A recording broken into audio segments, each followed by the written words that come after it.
Deuxième dimanche de l'Avent. Et vous ne serez pas surpris de découvrir l'immense figure de Jean-Baptiste qui fait, si je puis dire, son entrée dans ce temps de l'Avent et qui nous retiendra, on peut dire, à lui seul, presque, toujours dans son rôle de précurseur et d'annonciateur du Messie.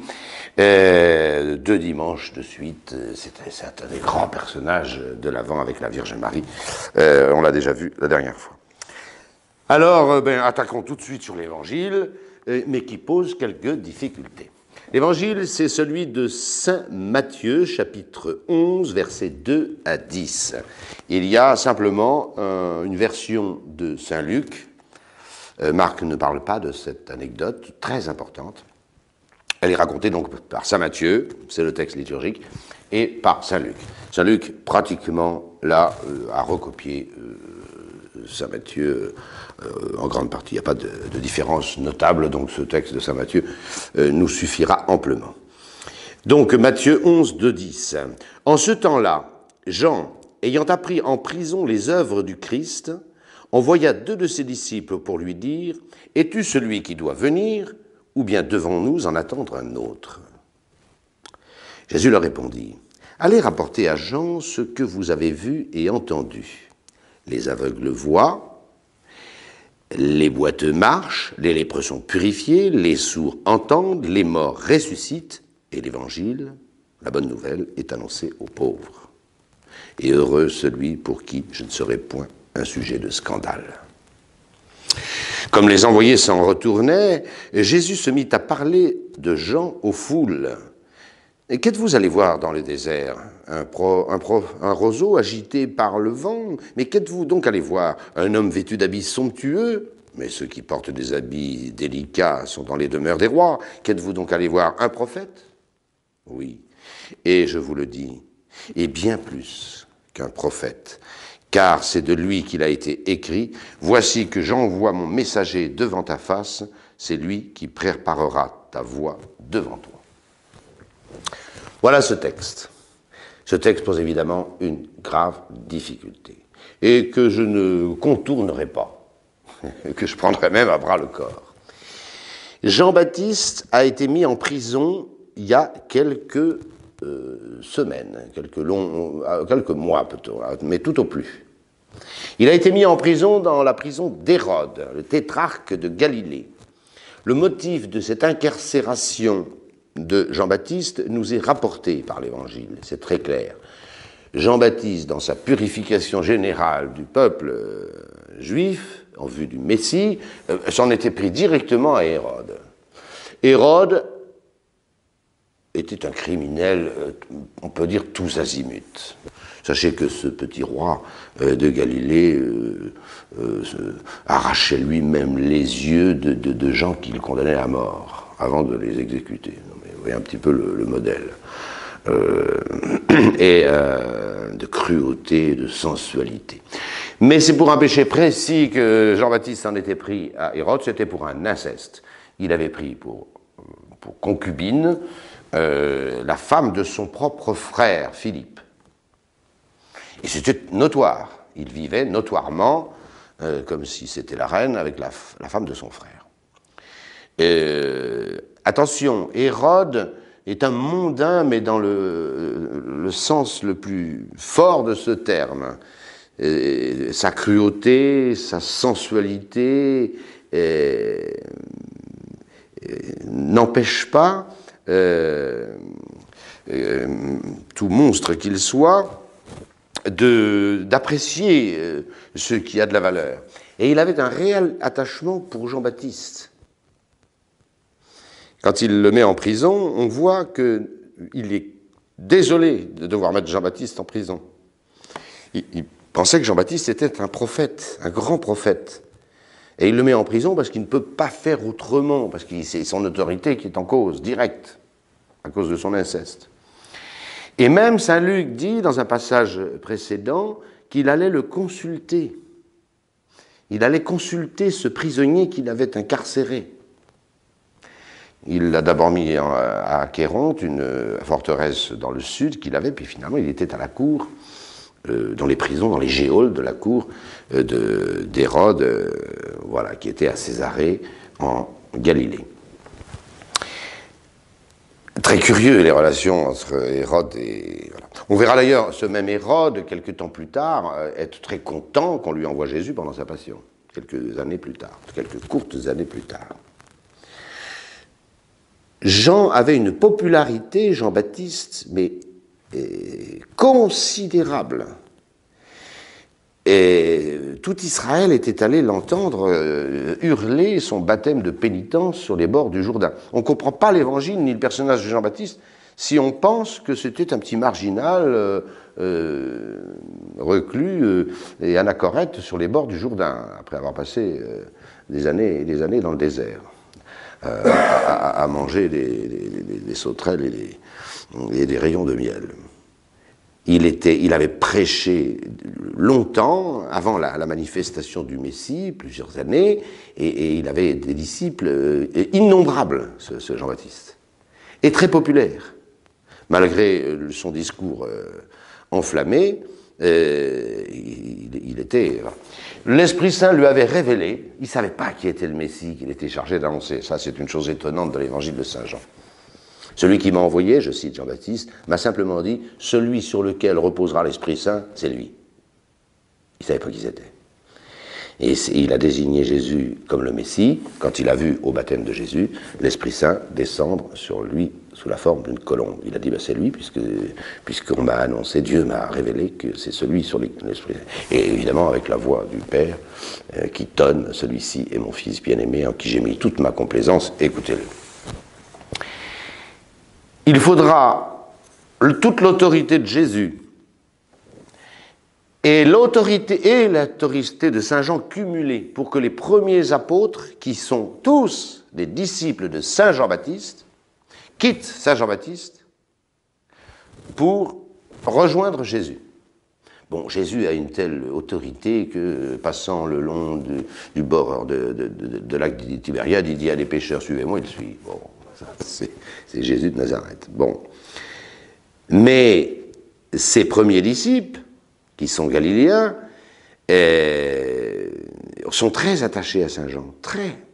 Et Saint Jean doit multiplier les recommandations, il faut que celui-ci grandisse et que moi je diminue.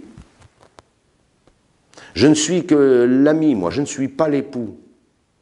Et j'entends la voix de l'époux, et j'entends même la voix de l'épouse, c'est l'Église qui va naître, qui est là toute prête pour son fiancé. Et je me réjouis, mais je ne suis que l'ami de l'un et l'autre. C'est Jean-Baptiste, voilà. Et malgré la virulence de sa prédication, il donnait des conseils très très sages, très bon directeur spirituel. Aux soldats, il leur dit « Contentez-vous de votre solde. Allez pas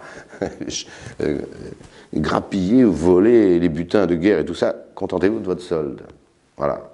Et ainsi de suite. Très attachant. Très attachant. On se fait une mauvaise idée de Saint Jean-Baptiste. Voilà. Et finalement, alors il est mis en prison par Hérode, pour le motif que je vous ai dit, et il trouve le temps long. Il trouve le temps long. Il trouve le temps long parce que la manifestation du Messie lui paraît insuffisamment bruyante, démonstrative. Alors vous avez toutes sortes de prédicateurs qui essayent de vous tarabiscouiller je ne sais quoi, et qui vous expliquent que Saint Jean-Baptiste ne doute absolument pas que Jésus soit le Messie. Ben, je suis désolé, moi quand j'étudie un texte de l'Écriture sainte, je n'essaye pas de lui faire dire le contraire de ce qu'il dit. Et je vous relis cette phrase, qui est aussi bien dans Saint Luc que dans Saint Matthieu. Jean, tous les mots sont importants, ayant appris en prison les œuvres du Christ, envoya 2 de ses disciples pour lui dire « Es-tu celui qui doit venir ou devons-nous en attendre un autre ?» Je sais si Saint Jean-Baptiste avait été clair pour désigner le Messie. Je vous ai cité quelques textes, mais on pourrait en citer à tire-larigot. Hein. Voilà. Je ne suis même pas digne, en parlant de Jésus, son cousin, plus jeune, cadet de 6 mois, hein, je ne suis même pas digne de dénouer la courroie de sa sandale. C'est vous dire la grandeur de ce Messie. Mais là, il faut être clair, l'Évangile nous dit que Jean se pose de sérieuses questions. Et pourquoi ? Il suffit d'expliquer le pourquoi. C'est tout. Si on vous dit que Saint Jean-Baptiste envoie... Alors, les prédicateurs, généralement, se tirent de cette difficulté en disant « c'est pas lui qui doute, c'est ses disciples ». Mais c'est pas dit dans le texte. Le texte dit le contraire. Il envoie 2 de ses disciples pour lui dire « il est en prison, il ne peut pas sortir ». Donc il envoie bien des disciples, mais la question, c'est lui qui la pose. Enfin, c'est le sens obvi de ce texte. On ne va pas tourner autour du pot. Hein. Voilà. Donc, il se demande si Jésus est bien le Messie. Eh oui, c'est terrible. C'est terrible. Alors pourquoi ? Saint Jean-Baptiste avait prêché une réforme d'Israël de fond en comble. Et vraiment un retour à la normale en Israël. On ne peut pas dire que non seulement ce n'était pas réalisé, et pourtant, quel prédicateur que c'est Saint Jean-Baptiste, mais il semble que Jésus ne prend pas les bons moyens. Voilà. Il semble que Jésus ne prend pas les bons moyens. C'est le dernier personnage de l'Ancien Testament. Jésus, quand les disciples s'en vont, va le comparer à Élie. Mais Élie, vous comprenez, ça déménage. C'est celui qui fait tomber le feu du ciel sur tous les prêtres d'Astarté et tout ça, et tout le monde crame. Les apôtres diront à Jésus, qui n'a pas été accueilli dans une ville de Galilée, on l'a chassé tout de suite et qu'il est arrivé, ils diront, est-ce que vous voulez... Ils parlent à Jésus, les apôtres, Saint Pierre, Saint Jacques, Saint Jean. Est-ce que vous voulez qu'on fasse tomber le feu du ciel sur cette ville? Eh oui, Saint Jean-Baptiste est comme ça. Et dans sa prédication, on voit bien qu'il était comme ça. La cognée est à la racine de l'arbre. Tout arbre qui ne portera pas de bon prix, on va le couper. Et on va le jeter au feu. Il vient, il a son vent en main, le Messie, Jésus. Hein, il va tout couper. Il va couper tout. La paille, il va la brûler dans un feu inextinguible, l'enfer. Le bon grain, il va le prendre dans le grenier. Il faut un tri, il faut que ce soit clair. Il y a les bons, il y a les méchants. Et ainsi de suite. Il a un côté zélote. Il a un côté maccabée, ce Jean-Baptiste. Ça n'empêche pas qu'il se soit acquitté de sa fonction à la perfection. Je dis bien à la perfection. Il a été chargé d'annoncer un baptême de pénitence pour la rémission des péchés qui allaient venir, car moi je vous baptise dans l'eau, mais celui qui arrive, attention, va vous baptiser dans l'Esprit Saint. Bien plus décapant, non ? Et il a préparé un peuple parfait, comme dit au Seigneur. Mais les méthodes de Jésus, il ne comprend pas. Il ne comprend pas. Il ne comprend pas au point qu'il se demande si Jésus ne serait pas lui-même le précurseur d'un autre. Enfin voilà, c'est sa question. Je suis désolé, on ne peut pas trafiquer l'Évangile. Il est comme ça. C'est lui qui doute. Voilà. Et pourquoi ? Parce que les œuvres de Jésus ne correspondent pas à ce qu'il a dans sa mentalité. Et puis quand un homme a fini sa mission, il n'a plus les grâces de cette mission. La mission de Saint Jean-Baptiste est terminée, il ne sortira pas de cette prison. Et il va être assassiné en cours d'un banquet. Vous connaissez cette scène, dans les danses, dans le vin, dans les femmes, dans les concubines, de façon, il va mourir comme dans une bacchanale, cet immense prophète. Cet immense prophète. Mais sa mission est finie. Et quand on a fini sa mission, la grâce, on a toujours la grâce de Dieu, mais c'est une autre. Il a réussi sa mission.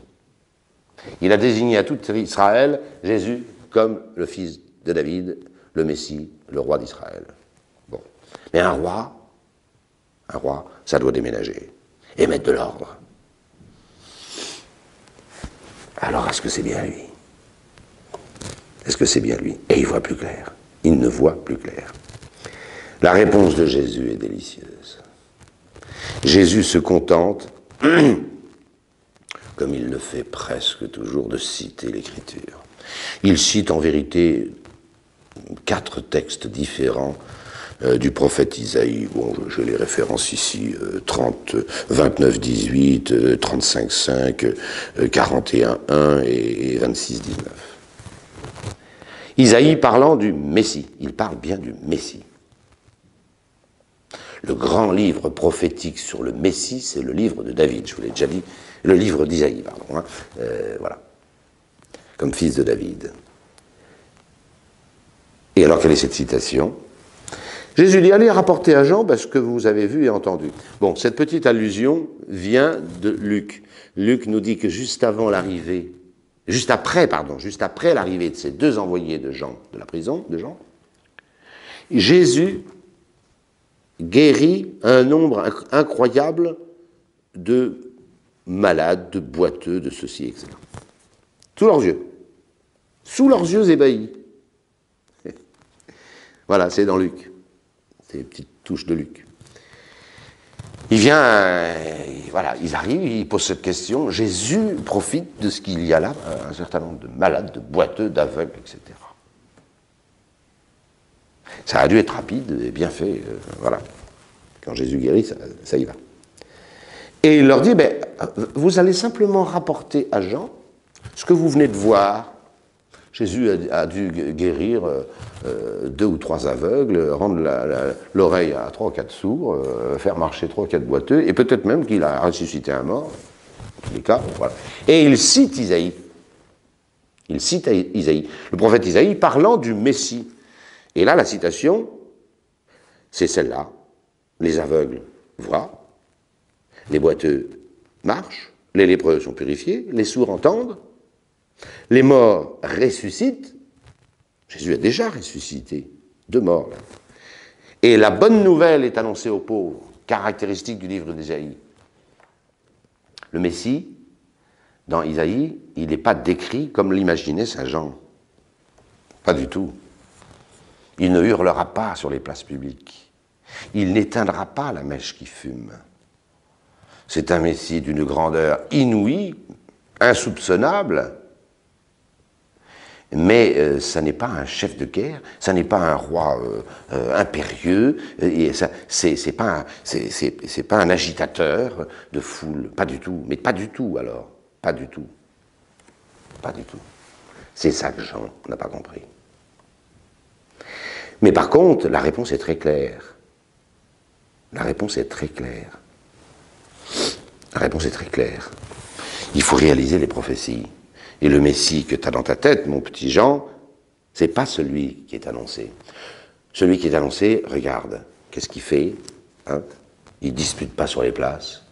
C'est pas un turbulent, un violent, un contestataire, un agitateur. Par contre, qu'est-ce qu'il fait? Il rend la vue aux aveugles, il fait marcher les boiteux, il fait entendre les sourds, il ressuscite les morts, et il annonce la bonne nouvelle du salut aux pauvres. Voilà. Et ils sont repartis. Ils sont repartis. Et là, le cousin de Jean-Baptiste, notre Seigneur Jésus-Christ, Jésus de Nazareth, comme les envoyés s'en retournaient, Jésus se mit à dire aux foules, tous les mots sont à dire. Jésus a fait un sermon, si je puis dire, sur son cousin, Jean-Baptiste. Et voyez la popularité de Saint Jean-Baptiste, Jésus la connaît. Qu'êtes-vous allés voir au désert? Ils sont tous allés au désert. Toute cette foule à qui Jésus s'adresse était sur les bords du Jourdain à recevoir le baptême. Les 2 tiers d'Israël y sont passés. Sans arrêt, il y aura des questions au sujet de Jean-Baptiste, posées à Jésus. Et Jean-Baptiste demandait qu'on jeûne. Et vous, vos disciples, ils ne jeûnent pas. Pas normal. C'est pas normal. Jean-Baptiste ne buvait pas de vin. Et vous, vous buvez du vin, vous, Jésus de Nazareth. Et vos apôtres, vous aussi. Réponse de Jésus, un jour ils jeûneront. N'inquiétez pas. Hein. Mais là, pour l'instant, l'époux est là. L'époux est là. Et quand l'époux est là, c'est la noce. Et on fait la fête et on boit. C'est l'évangile. C'est comme ça.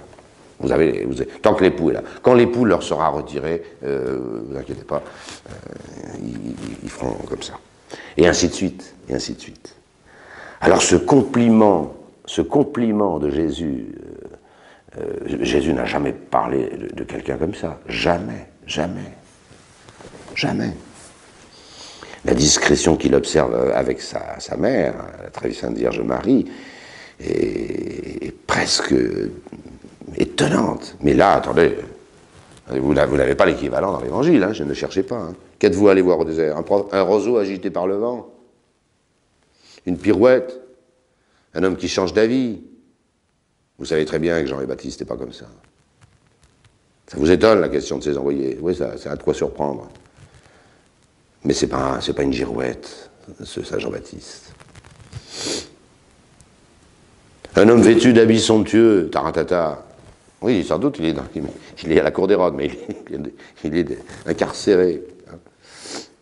Mais attendez, ceux qui sont habitués somptueusement sont dans les palais des rois. Lui, il était dans le désert avec une peau de chameau sur le dos. Voilà.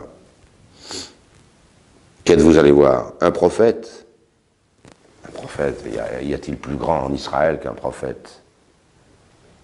Et Jésus d'ajouter, et bien plus qu'un prophète. Alors là, bien plus qu'un prophète. Et oui, c'est un prophète, mais c'est encore plus qu'un prophète. C'est le plus grand des prophètes. C'est celui qui annonce de façon imminente et contemporaine le Messie. Le Messie qui est là. Les autres ont annoncé un Messie à venir. Lui, il annonce un Messie qui est là, et il le désigne. Aucune fonction n'a été plus grande. Il n'est pas cité ici un autre passage de l'Évangile où Jésus va jusqu'à dire cette chose étonnante. Je vous le dis en vérité, parmi les enfants nés d'une femme, on est tous nés d'une femme, c'est-à-dire parmi tous les enfants des hommes, il ne s'en est jamais levé de plus grand que Jean-Baptiste. Jamais. Par sa vertu, sans doute, mais surtout par sa fonction. Et le cumul des deux. Eh bien, ce grand Jean-Baptiste, il s'est posé une question. Est-ce qu'il était encore vétérotestamentaire dans sa mentalité? Voilà, il voulait le grand chambardement, le grand nettoyage. Israël était gouverné par un roi monstrueusement cruel et libidineux. Il faut que ça change. Israël était envahi par l'étranger. Il faut que ça change. Et c'est comme ça qu'on remettra de l'ordre. Ah ouais. Mais c'est pas la technique du Messie. Lui, il va sauver Israël et les gentils, mais en mourant sur la croix. Ah, ça, il ne peut pas comprendre. Il ne peut pas comprendre. Il ne peut pas comprendre. Et il ne comprend pas. Il ne comprend pas. Au début, quand il désigne Jésus, c'est très clair. Puisque Dieu lui avait dit, celui sur lequel descendra l'Esprit Saint, c'est lui. Et il l'a vu, c'est lui. Il l'a désigné. Et après, on voit bien qu'il commence à se retirer pour laisser la place à l'autre. Voilà. Il faut qu'il grandisse et que moi je diminue. Quelle phrase magnifique. Mais après, quand il a fait sa mission, il voit plus clair parce que c'est lui qui cogite. C'est plus l'Esprit Saint, c'est lui qui cogite dans sa prison. Ça n'empêche pas d'être un saint immense. Il n'a pas démérité du tout. C'est un peu la nuit des sens, quoi. Voilà. Il doit enrager dans sa prison. Il ne peut plus prêcher. Il ne peut plus apporter sa caution. Il ne peut plus convertir de juifs. Il est dans une géole toute la journée. Quand on pense au prédicateur que ce fut, c'était très dur pour lui. C'est bien plus qu'un prophète. C'est de lui qu'il a été écrit. Voici que j'envoie mon messager devant ta face. Devant ta face, il est déjà là, le Messie. C'est lui qui préparera la voie devant toi. Voilà cette page d'évangile. Étonnante. Vous savez, une des preuves de la véracité de l'évangile, mais vraiment, c'est qu'il raconte des choses avec une simplicité, et des choses qui ne sont pas toujours, j'allais dire, de nature à nous faire adhérer à l'évangile. Des ennemis de l'Église se sont rués sur cette chose-là en disant, vous voyez bien, le précurseur, le grand précurseur du Christ, du Fils de Dieu, lui-même il a douté. Alors, vous comprenez, ça fait un peu désordre. Eh bien non, l'évangile vous dit les choses telles qu'elles se sont passées. Et elles se sont passées comme ça. Et vous avez ça à tous les tournants de l'évangile. Ça n'a pas pu être inventé, l'Évangile. Un faussaire n'aurait pas écrit des choses comme ça. Et on peut le dire de tous les textes de l'Évangile. Un faussaire n'aurait pas procédé comme ça. Il aurait procédé autrement. Saint Matthieu essaye souvent de faire un peu d'apologétique. Il cite l'Ancien Testament en disant, vous voyez, ben, ça aurait bien dû... C'est comme ça, c'était prévu. Des fois, il va même un peu tirer les textes. Hein. Pour la fuite en Égypte, il cite d'Égypte, j'ai appelé mon fils. Bon, hein, il s'agit de Jacob, du retour du retour d'Israël, enfin, du peuple élu d'Égypte après l'épisode du Pharaon. Bon. C'est quand même un peu du sens anagogique, comme on dit. Bon, voilà. Mais de façon générale, les 4 évangélistes disent des choses qui manifestement, parce qu'ils les ont vues, mais ils font pas de la captatio benevolentiae, hein, ils n'essayent pas de nous dire, bah, vous voyez, tout est normal, tout est... Non, non, non, non. Faire dire à Jésus sur la croix, je vous prends un exemple parmi 1000, Jésus qui va mourir pour nos péchés, hein, et donner sa vie, et qui se met à hurler, car il a hurlé, mon Dieu, pourquoi m'avez-vous abandonné? Un faussaire aurait camouflé cette phrase. Un homme véridique la met, Saint Matthieu, Saint Marc, et ils la mettent en disant que Jésus a hurlé cette phrase. Bon, je ferme cette parenthèse sur la véracité de nos évangiles. Et j'en viens à l'épître. L'épître est tirée de saint Paul aux Romains, comme la semaine dernière, et dans la partie morale. Voilà, je vous ai décrit très succinctement les phases, les grandes lignes de l'épître aux Romains. C'est la partie morale. Partie dogmatique, le salut par la foi, la question du peuple juif, une partie morale et l'épilogue, pour faire très court. C'est de la partie morale, puisque c'est le chapitre 15. Mais saint Paul revient sur les chapitres précédents où il a réglé la question des Juifs. Et c'est très intéressant, c'est de la très belle théologie. Épître aux Romains, chapitre 15, versets 4 à 13. Mes frères, tout ce qui a été écrit l'a été pour notre instruction, afin que par la patience et la consolation que donnent les Écritures, nous possédions l'espérance. Que le Dieu de la patience et de la consolation vous donne d'avoir les uns envers les autres des sentiments conformes à l'esprit de Jésus-Christ, afin que d'un même cœur et d'une même bouche, vous rendiez gloire à Dieu le Père de notre Seigneur Jésus-Christ. C'est pourquoi accueillez-vous les uns les autres, comme Jésus-Christ vous a accueillis pour la gloire de Dieu. Car je vous déclare que le Christ Jésus a été le ministre de l'Évangile à l'égard des Juifs circoncis, à cause de la vérité de Dieu, pour confirmer ses promesses faites aux patriarches.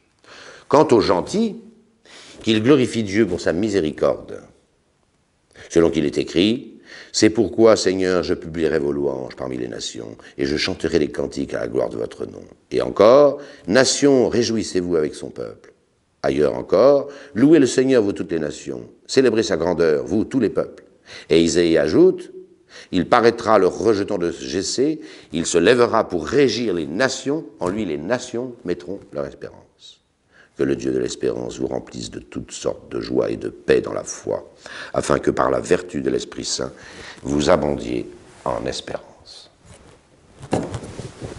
Petit chef-d'œuvre. Petit chef-d'œuvre, mais qui demande quelques explications. C'est très simple pourtant. C'est très simple. D'abord, tout ce qui a été écrit, il a été pour notre instruction. Un chrétien qui ne lit pas la Sainte Écriture, et qu'est-ce que vous voulez, ça restera un médiocre. C'est tout. La vérité de Dieu, ce que Dieu a écrit, ce que Dieu nous a dit, c'est l'Écriture sainte. Donc, voilà. C'est surprenant, je disais encore hier aux séminaristes, les apôtres même, le Christ Jésus lui-même cite sans arrêt l'Écriture. Mais enfin, que les apôtres citent l'Écriture passe encore. Et d'ailleurs, vous avez un bon exemple, là. Je vais y revenir. Mais le Christ lui-même, ben le Christ, il parle, il a sur les lèvres les paroles de l'Esprit Saint. Et les paroles de l'Esprit Saint, c'est la Sainte Écriture. C'est tout à fait logique. Et vous seriez absolument abasourdi de voir le nombre de phrases que vous croyez inventées de toutes pièces par Jésus ou par les apôtres, mais qui sont de la citation, des citations de l'Écriture, l'Ancien Testament. Même des phrases, mon Dieu, pourquoi m'avez-vous abandonné, psaume 21. J'ai soif, psaume 21. Alors, retirez-vous, maudit au feu éternel, un psaume. Tout. Mon Dieu, pourquoi m'avez-vous abandonné?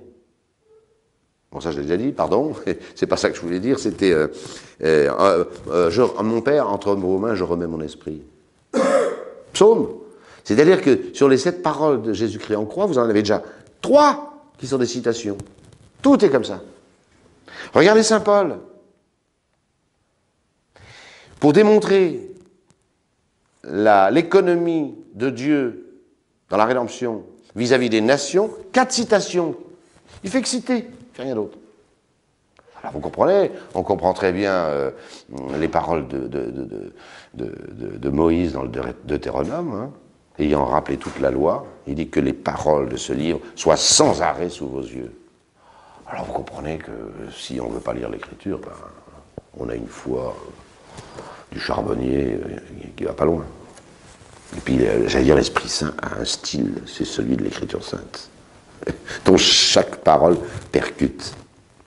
Chacune, mais chacune. Ce livre est inspiré depuis la Genèse jusqu'à l'Apocalypse. Il n'y a pas une erreur, et c'est dicté par l'Esprit Saint. Voilà. Alors, il y a des vérités plus ou moins importantes les unes que les autres. Quand il est dit au livre de Tobie que le petit chien de Tobie a remué la queue au retour de Tobie chez lui, bon, ben, c'est vrai, hein. Mais ça ne change pas énormément la théologie. Bon, voilà. Mais vous comprenez que des textes comme celui-là. Alors avançons. Souvenez-vous de cette phrase.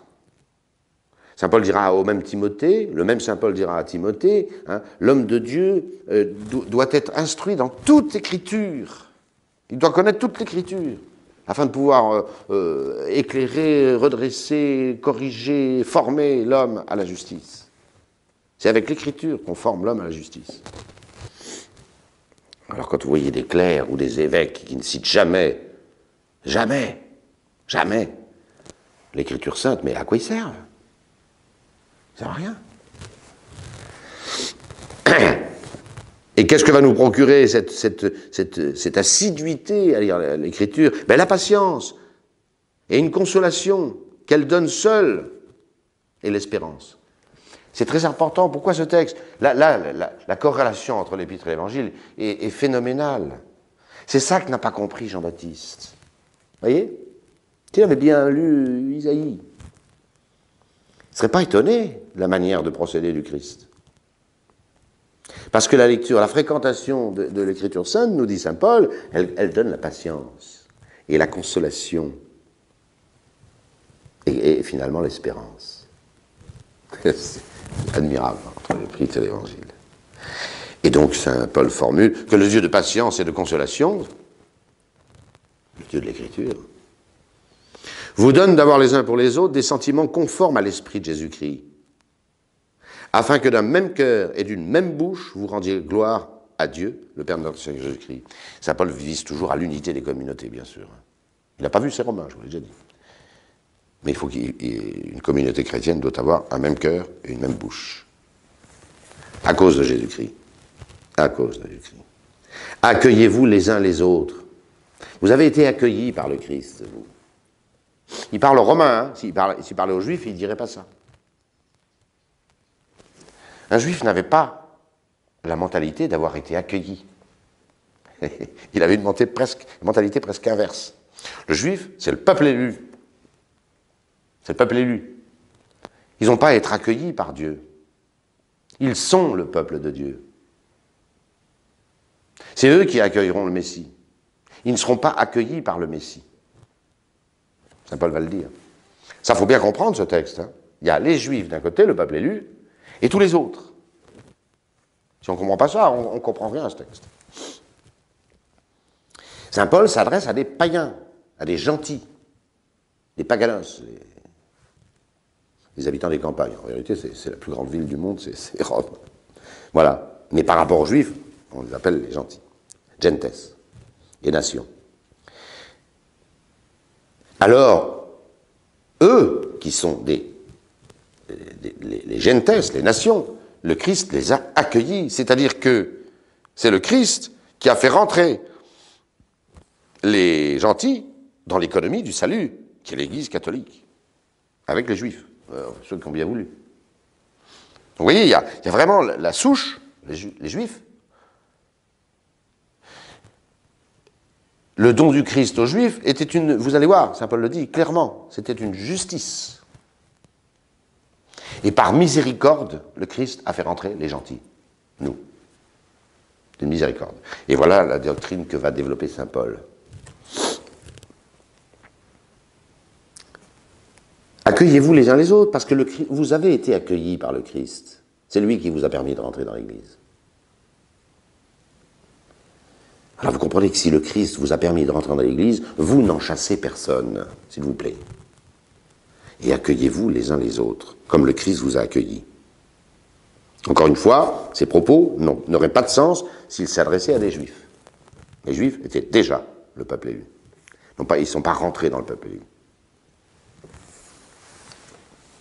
Car je vous le déclare, que le Christ Jésus a été le ministre de l'Évangile à l'égard des Juifs circoncis.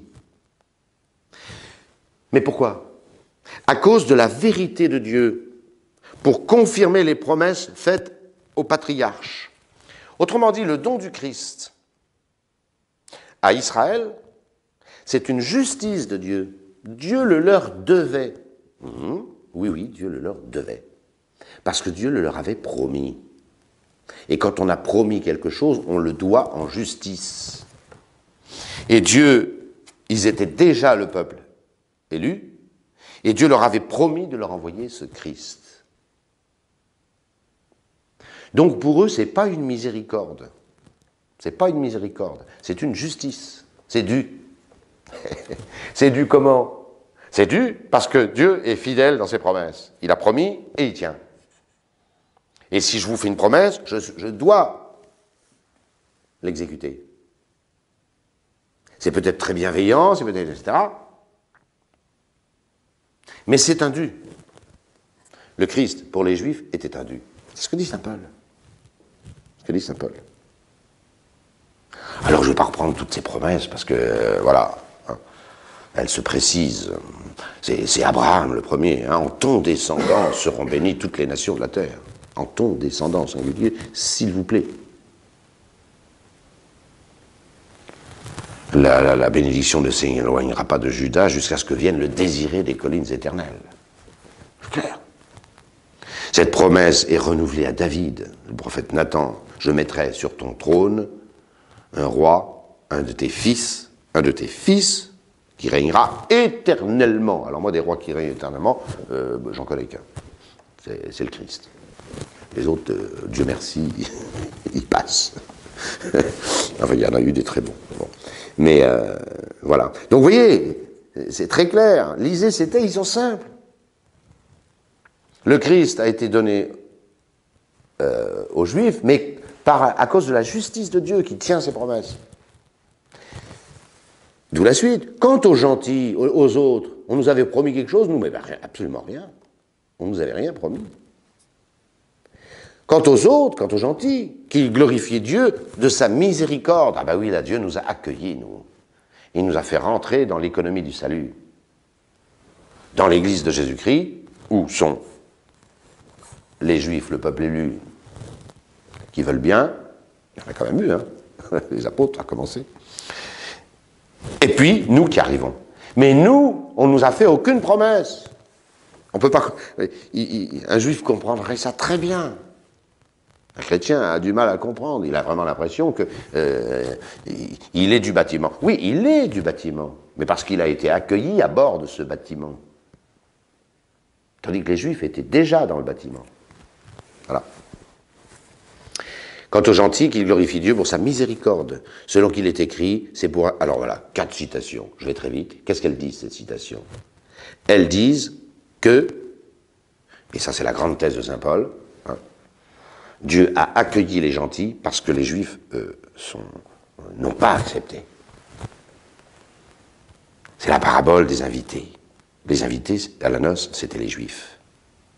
Et comme ils n'ont pas voulu rentrer dans la salle de noces, alors le roi envoie ses serviteurs partout chercher tout ce qu'ils trouvent. Tout le monde. Tout le monde. Les boiteux, les estropiés, peu importe. Tu rentres. Ça, c'est les nations. Mais ça, c'est la bonté de Dieu. Alors nous devons remercier Dieu d'avoir été accueillis par le Christ. Et nous avons été accueillis par le Christ, conséquence de quoi nous devons nous accueillir les uns les autres. Voilà. La question des Juifs a obnubilé saint Paul. Obnubilé. Comment c'est... Hein, il est plus juif que saint Paul. Excusez-moi, tu meurs. Pas possible. Et comment c'est devant la beauté du Christ, comment ils ont pu être réprouvés comme ça, et écartés du salut, par leur faute, bien sûr.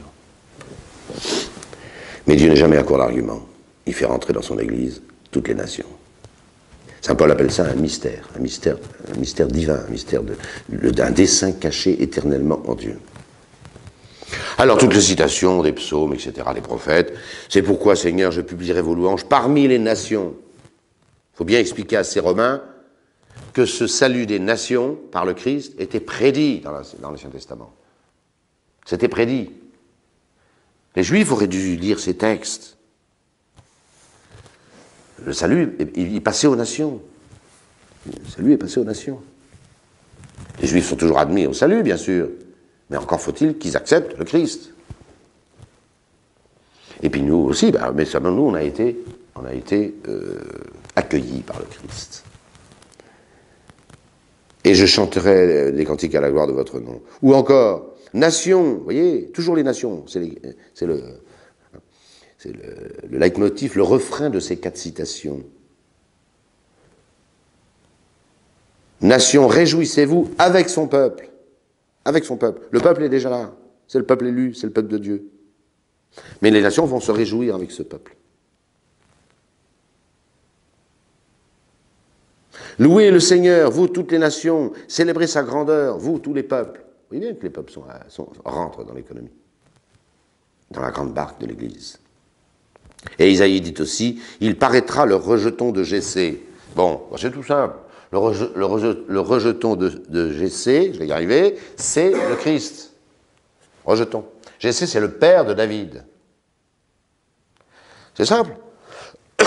C'est comme on dit le petit rejeton, là, le dernier de la famille. Comme, hop, vous avez coupé un arbre, puis ça repousse. Voilà, le rejeton. Et, ben oui, le Christ, c'est le rejeton de Jessé, par le roi David, auquel Nathan le promet, je viens vous le dire, qui mettra sur son trône un de ses descendants qui régnera éternellement. C'est le Messie, bien sûr. Et en Israël, le vocable habituel pour désigner le Messie, c'est fils de David. Et il y a beaucoup de gens qui, s'adressant à Jésus, lui font déjà, sans savoir sa divinité et tous les mystères du Christ, ils s'adressent à lui comme le Messie. Quand ils lui disent « fils de David », l'aveugle de Jéricho, « fils de David, ayez pitié de moi, fils de David », il hurle.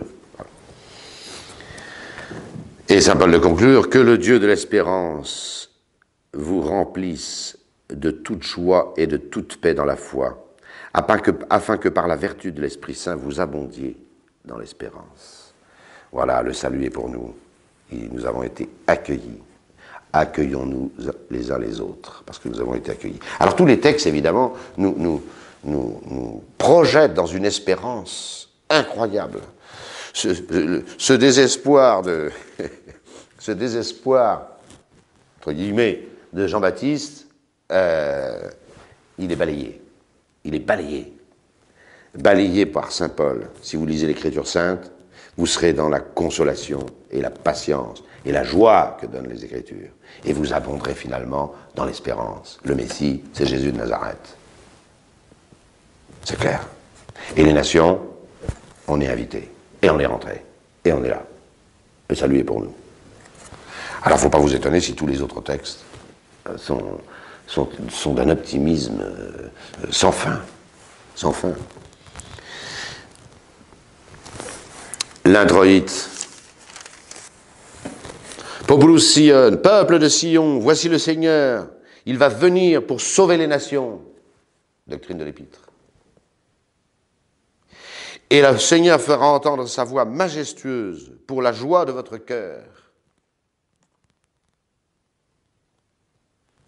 Nous sommes au fin fond de l'Occident, mais on était quand même à 5-6 000 kilomètres de la Palestine. Les Romains ont été évangélisés pratiquement en premier, et la Narbonnaise, et puis la Gaule, et puis l'Espagne, et puis voilà, et puis l'Asie mineure, la Turquie actuelle, et même le Maghreb, tout ça, en l'espace de quelques dizaines d'années, ils sont rentrés. Voilà. Le Seigneur va venir, et pour sauver toutes les nations.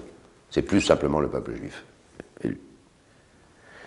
Écoutez, nous, vous qui gouvernez Israël, c'est Dieu qui gouverne Israël, vous qui conduisez Joseph comme une brebis, le plan de Dieu, Dieu est un bon pasteur, et il nous envoie le salut.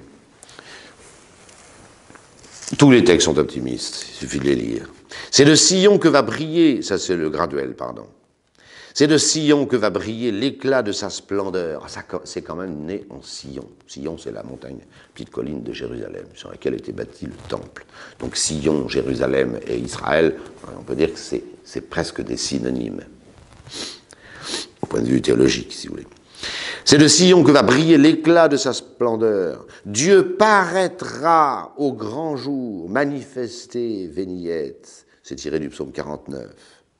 Rassembler autour de lui tous ses saints, c'est les nations, toujours ce peuple juif. Il va venir dans Sion. Il a été promis à Sion, à Jérusalem, à Israël. Et il va paraître dans Sion avec tout l'éclat de sa splendeur. C'est en interprétant faussement ce genre de texte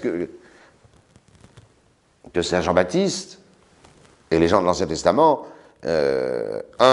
n'ont pas vu la grandeur du Messie, et puis n'ont pas vu non plus, mais c'est dit partout, que les nations arriveront, pas seulement, comme dit Isaïe au jour de l'Épiphanie, pour déposer l'or et tous les trésors de la terre, c'est un peu simple ça, pour rentrer dans la salle de noces du Messie. Ah, ça fallait accepter ça aussi, hein. Et les Juifs n'ont pas accepté. Il y a une grande question politique là aussi. Hein. Ils n'ont pas accepté que dorénavant, hein, grâce à l'autorité des apôtres, Saint Pierre et Saint Paul, et après celle du Christ, que les païens profitent du salut qui était pour Israël. Ah oui, il y a une jalousie là aussi. Hein. Il y a une grave jalousie de la part des Juifs qui ont rejeté le Christ. Alors, rassembler autour de lui tous ces saints qui ont placé son témoignage au-dessus des sacrifices. Ça, j'aime beaucoup cette phrase. Congregate illi. Puisque toutes les nations vont rentrer et vont devenir les saints de Dieu.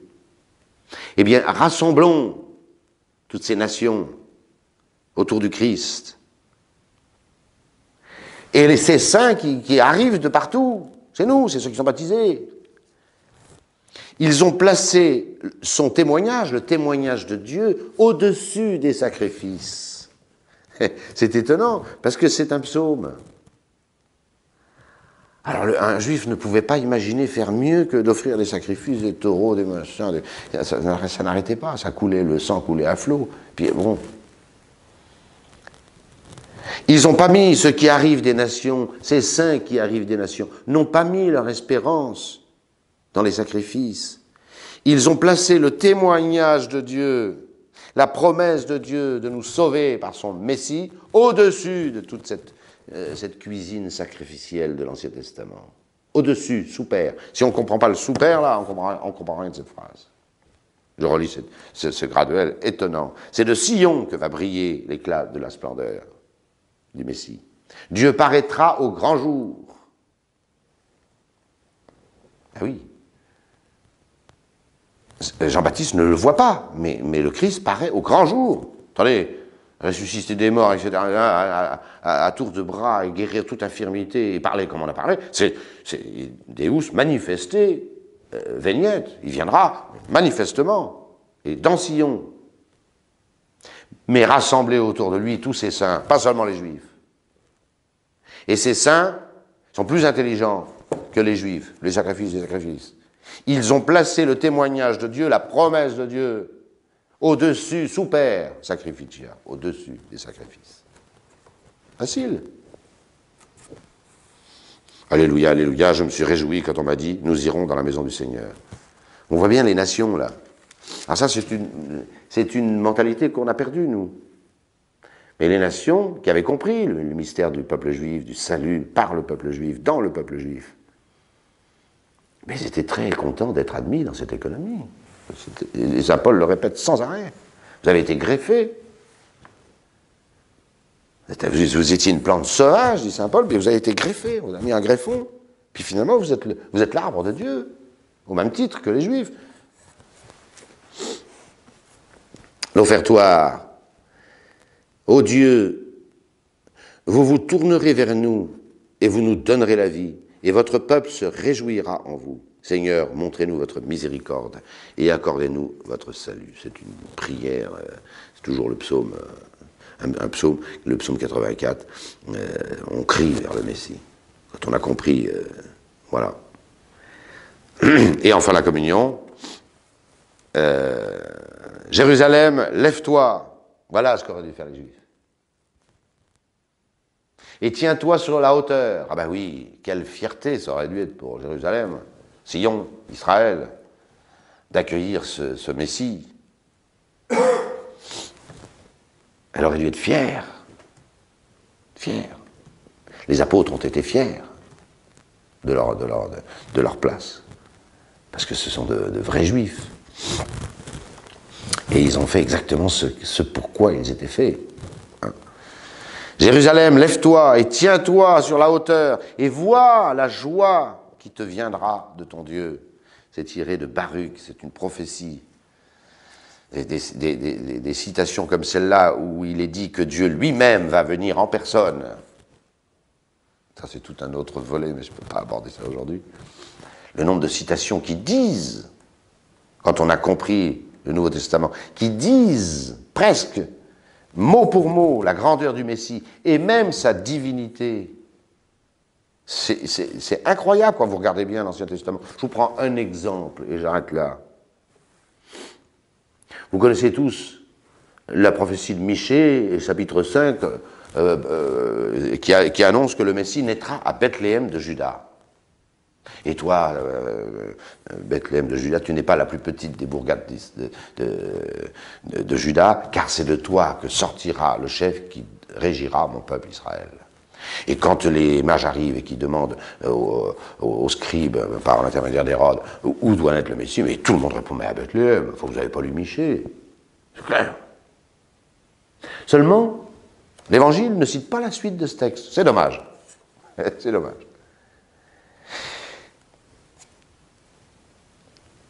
Tu n'es pas la plus petite des bourgades de Juda, car c'est de toi que sortira celui qui doit régir mon peuple Israël, et écoutez bien la suite, et dont l'origine est dès les temps anciens, dès les jours de l'éternité.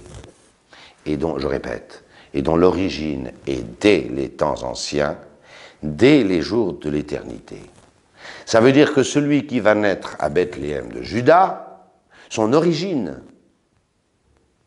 c'est déjà fait au moment de la création du monde. C'est ce que dit le texte, dont l'origine est dès les temps anciens, dès les jours de l'éternité. Le temps commence avec la création. Eh bien, ce petit-là qui va naître à Bethléem, il est antérieur au temps. Il est antérieur au temps. Et des citations comme ça, je pourrais vous... Voilà. Alors, les prophètes l'ont tous chanté, hein, Deus manifeste, c'est Dieu qui va venir lui-même, manifestement, visiblement, si je puis dire. Alors Jérusalem, lève-toi et tiens-toi sur la hauteur. Voilà la vraie fierté juive. Et vois la joie qui te viendra de ton Dieu. J'ajoute amen. Je vous remercie.